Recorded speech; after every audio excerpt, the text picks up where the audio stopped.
Live odds, sportsbookreview.com. TNT. The one game on TNT tonight, Celtics and the Bulls. Bulls at home, and they're 212 the total. Wade expected to go.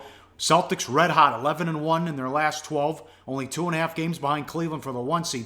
Boston needs the 2 seed, and who knows what Cleveland does. Maybe they sit LeBron with some of these games as well, and Love's out 6 weeks. So Boston, they can taste that 1 seed. Rough setting, though. 6 games in 9 nights, all court changes through every time zone. We'll see if Isaiah and the group have some energy in this one, Teddy.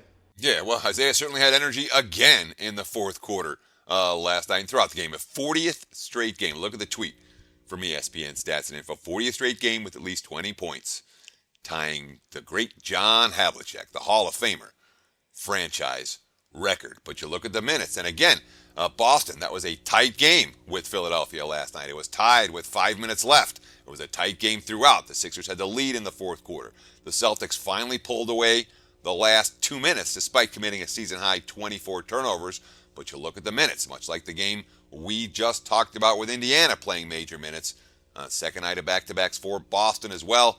Crowder over 35, Smart 34, Thomas close to 34 minutes. So this is not a game where Boston's going to come in with fresh legs, although from a depth perspective, despite all the injuries and attrition, the Celtics have had a fairly deep rotation this year, and they've been a pretty good point spread team on the second night of back-to-backs.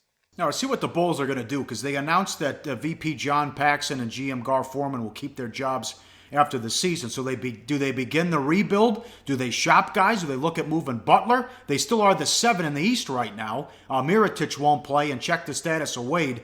Maybe they give him an extended break, rest through the All-Star break, rather, but he could play. In any event, what do you think they do here? Which, Hoiberg could be on the hot seat. They make the announcement with the VP and the GM, but, do you try to rebuild, or you go for a 7 or an 8 seed when you probably can't beat Cleveland anyways? I never understand the concept of trading away your best player in an effort to start rebuilding when you're a playoff team. Right? It's one thing if you're not in the playoffs. If you're Sacramento, you haven't been in the playoffs in 10 years. All right, can I get some, can I really start something and get a big return from a DeMarcus Cousins and start from scratch, build a championship team? But Bulls are a playoff team, I don't tear that down. I don't trade Jimmy Butler at this stage. I don't even think about trading Jimmy Butler, but it's not my call to make. And if someone can get Jimmy Butler on the cheap, hey, even on the expensive, that's a deal worth making. Jimmy Butler can bring somebody a championship. Research before you bet. Be sure to check out SBR Picks for the best game predictions, breakdowns, and much, much more.